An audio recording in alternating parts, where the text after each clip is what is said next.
Assalamualaikum warahmatullahi wabarakatuh. Perkenalkan, nama saya David Yanwaril Huda. Saya adalah mahasiswa PPG dalam jabatan Batch 3 tahun 2022 UIN Kiai Haji Abdurrahman Wahid Pekalongan. Dalam kesempatan ini saya akan menyajikan video pembelajaran dalam rangka pemenuhan tugas PPL yang kedua. Mari ikuti video saya. Ya, Man. Beri salam. Assalamualaikum warahmatullahi wabarakatuh. Waalaikumsalam warahmatullahi wabarakatuh. Jurusan. Ketua kelas, Kak David dipersilahkan untuk memimpin doa. Zebra. Berdoa mulai. A'udzu billahi minasyaitonir rajim. Bismillahirrahmanirrahim. Alhamdulillahi rabbil alamin. Ar-Rahmanir-Rahim. Seperti biasa, anak-anak semuanya, mari kita melafalkan niat wudu, doa sudah wudu, niat sholat, bacaannya sampai salam. Ya, bareng-bareng niat wudu. Bismillahirrahmanirrahim. Nawaitu wudu'a lirafil hadatsil asgharil fardholillahi ta'ala. Doa sesudah wudu. Bismillahirrahmanirrahim. Asyhadu an la ilaha illallah wahdahu la syarika lah wa asyhadu anna Muhammadan abduhu wa rasuluh. Allahumma ja'alni minat tawwabina wa ja'alni minal mutatahhirin wa ja'alni min ibadikas sholihin. Selanjutnya, untuk meningkatkan kecintaan kita kepada tanah air Indonesia, mari kita bersama-sama menyanyikan lagu kebangsaan Indonesia Raya. Kak Indonesia, Kak kami persilahkan untuk memimpin lagu. Mari teman-teman kita menyanyikan lagu Indonesia Raya. 1, 2, 3. Indonesia airku, tanah tumpah darahku. Di sanalah aku berdiri, jadi tandu ibu. Baik, Pak David absen dulu ya, anak ya. Aurel Agustin, Dian Utami, Ivani Putri, Dwi Rizky, Fajar Alfian, Yunita Indah Setiani. Hari ini alhamdulillah berangkat semuanya ya. Berarti semuanya dalam keadaan sehat. Kalau kita diberikan kesehatan, kita harus mengucapkan apa? Nah, siapa yang memberikan kesehatan, Mas Fajar? Allah. Jadi yang memberikan kesehatan kepada kita itu adalah Allah Subhanahu wa Ta'ala. Maka kita harus selalu dan senantiasa bersyukur kepada Allah. Baik, masih semangat anak-anak?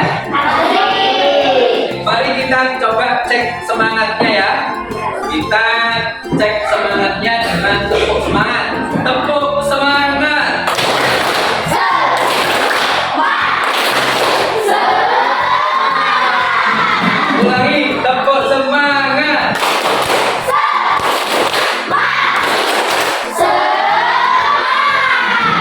Pada pertemuan pagi hari ini kita masih akan membahas tentang memahami Quran surat Al-Kafirun. Ini merupakan pertemuan yang kedua. Minggu kemarin kita telah mempelajari tentang makna Quran surat Al-Kafirun. Ada yang masih ingat surat Al-Kafirun merupakan surat yang berapa dalam Al-Quran? 100. Diturunkan di kota mana? Terdiri dari berapa ayat? Isi kandungan surat Al-Kafirun itu mengajarkan tentang sikap apa? Toleransi. Nah, sekarang kita akan mempelajari tentang bagaimana cara menulis surat Al-Kafirun. Sebelumnya, Pak David perlu sampaikan tujuan pembelajarannya terlebih dahulu. Yang pertama, melalui tayangan video murotal, peserta didik dapat terbiasa membaca Al-Quran dengan tertib. Yang ketiga, melalui tayangan video, peserta didik dapat menulis surat Al-Kafirun. Sebelum kita lanjutkan, Pak David persilahkan kepada kalian untuk membaca buku terlebih dahulu. Bukunya silakan dibuka, halaman 6, dibaca. Pak David kasih waktu 5 menit. Silakan dibaca dulu.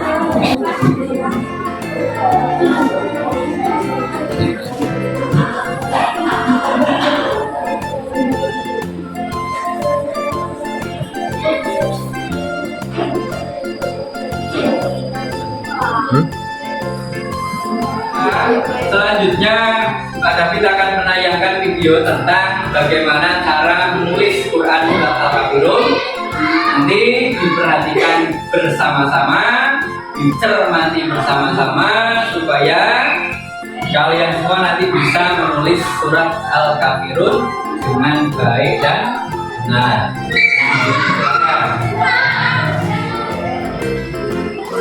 Kita akan mulai di ayat yang pertama dari Quran surat Al-Kafirun. Ini adalah sebuah garis pembantu yang biasanya ada di dalam buku kalian. Kalimat yang pertama dalam Quran surat Al-Kafirun ayat yang pertama adalah tur. Cara menulisnya adalah seperti ini. Perhatikan ya. Huruf O disambung dengan huruf lam. Kemudian ada tanda titik 2 dan ada duma. Kemudian ada tanda sukun. Itu untuk menulis kalimat yang pertama. Kemudian kalimat yang kedua adalah ya ayyuha. Cara menulisnya, pertama huruf ya dan alif disambung. Kemudian ada titik 2 untuk huruf ya, ada fathah dan juga alif.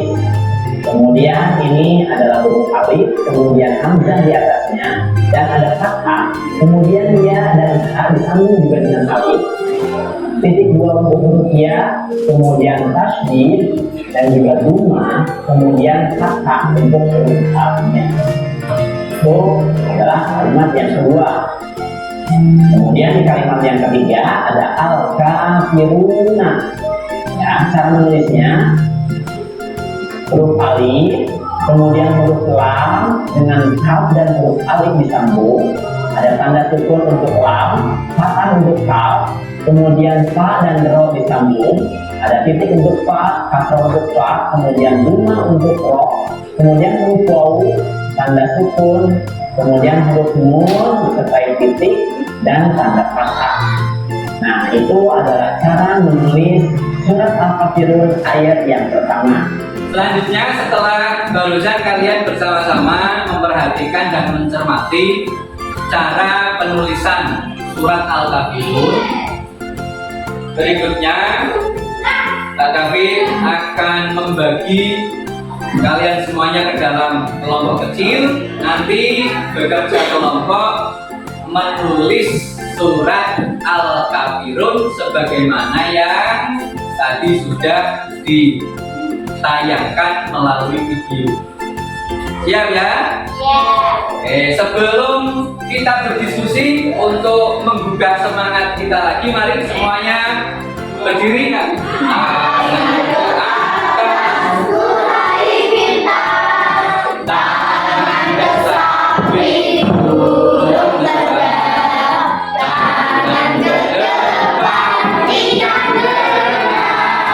Duduk yang manis, siap diskusi. Takut-takutan, tangan diputar. Lunggu-lunggu, tangan diulur. Putar-putar, melingkar-lingkar. Kanan, kiri, atas, bawah, siap diskusi. Sudah membentuk kelompok masing-masing. Nanti bagikan lembar kerjanya, nanti kalian masing-masing kelompok menulis surat Al-Kafirun, kemudian nanti maju dan menunjukkan hasil karya, hasil tulisan diskusi dari masing-masing kelompok.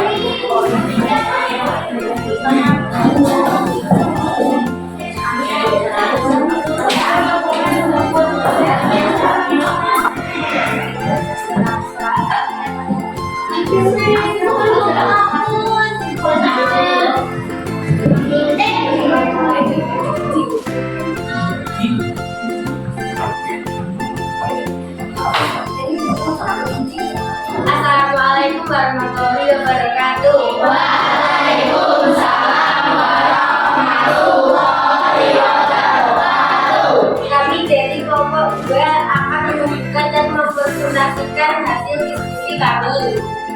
Surat Al-Kafirun terdiri dari 6 ayat. Kata Al-Kafirun diambil dari ayat pertama. Surat Al-Kafirun berisi ajaran untuk bersikap toleransi dan saling menghargai. Terima kasih. Wassalamualaikum warahmatullahi wabarakatuh. Waalaikumsalam warahmatullahi wabarakatuh. Tepuk tangan untuk sekarang. Coba diperhatikan, di layar sudah ditampilkan Quran surat Al-Kafirun. Diperhatikan tulisannya. Ayat pertama, Qul ya ayyuhal kafirun. Di sini ada Qul, Qaf sama huruf lam. Penulisannya mengalami perubahan apa tidak? Tidak. Ya ayyuhal kafirun. Nah, kata ya ayyuhal kafirun ini huruf hijaiyah. Ada kata ya ayyuhal kafirun yang mengalami perubahan huruf apa saja?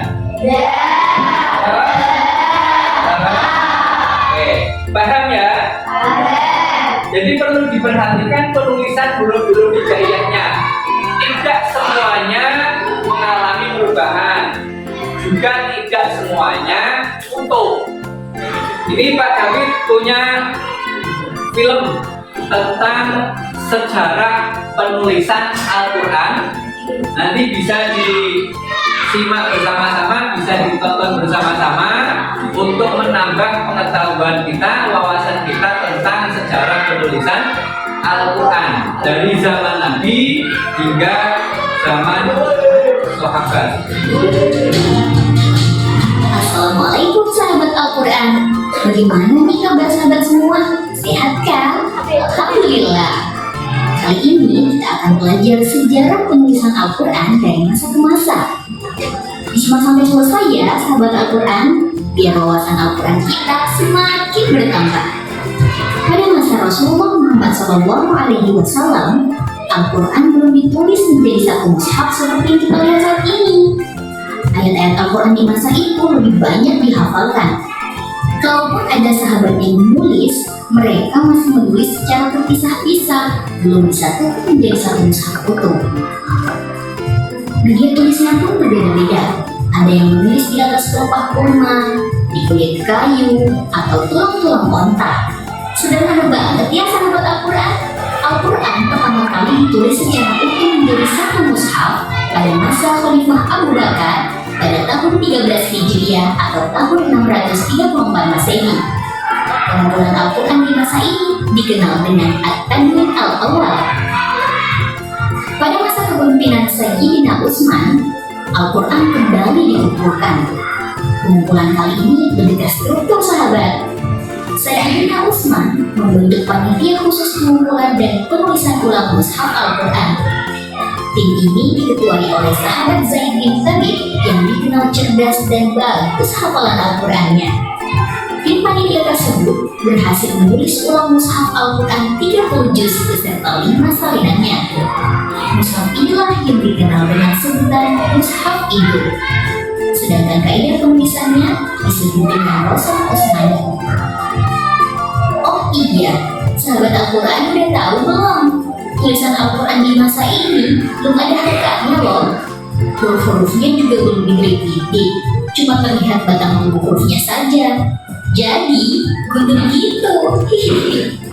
Jadi dulu penulisannya Coba sahabat lihat masih Arab. Pada tahun 50 Hijriah, atas permintaan Gubernur Ziyad pada masa dinasti Umayyah, tulisan yang gundul itu disempurnakan. Karena ada banyak umat Islam yang bingung membacanya. Salah seorang ulama yang ditugaskan untuk memberi tanda baca dalam Al-Quran bernama Abu Aswad Ad-Du'ali. Bentuk tandanya Abu Aswad Ad-Du'ali itu yang tanda baca tersebut ditunjuk untuk memberikan harokat membedakan bunyi huruf pada mushaf Al-Quran. Pada masa pemerintahan Bani Umayyah. Jadi dulu penulisan Al-Quran itu tidak seperti Al-Quran yang sekarang kita temui. Kalau sekarang kita menemui Al-Quran itu mudah dibaca. Kenapa? Karena sudah ada tanda bacanya, sudah dilengkapi dengan harokat dan juga titik-titik pada masing-masing huruf. Tetapi kalau dulu Al-Quran itu belum dibukukan. Jadi para sahabat itu masih bermodalkan hafalan yang beliau peroleh dari Nabi Muhammad SAW. Kemudian mulai ditulis itu pada masa Khalifah Abu Bakar As-Siddiq. Ya, dikembangkan pada masa Khalifah Utsman bin Affan. Pada masa itu belum ada tanda baca. Masih kalau kita kenal itu bahasa sekarang Arab gundul. Pada masa pemerintahan Bani Umayyah itu ada salah seorang yang ditunjuk untuk memberikan tanda baca, yaitu yang bernama Abdul Aswad Ad-Du'ali. Sehingga sampai sekarang berkembang kita temui Al-Quran itu dalam bentuk yang sekarang sudah dilengkapi dengan tanda baca. Sehingga kita itu lebih mudah untuk belajar membaca Al-Quran. Sebagaimana pelajaran pada hari ini yaitu Quran surat Al-Kahfi. Paham ya? Nanti anak-anak bisa mengerjakan lembar tugas yang akan Pak David kirim melalui WA Group, nanti dikerjakan link Google-nya ya. Kalau pertemuan pada pagi hari ini Pak David cukupkan sekian. Minggu depan kita akan bertemu lagi, yaitu untuk pertemuan yang ketiga masih membahas tentang Quran surat Al-Kahfi. Demikian, mari kita akhiri dengan membaca hamdalah bersama-sama. Alhamdulillahirabbil alamin. Terima kasih. Assalamualaikum warahmatullahi wabarakatuh.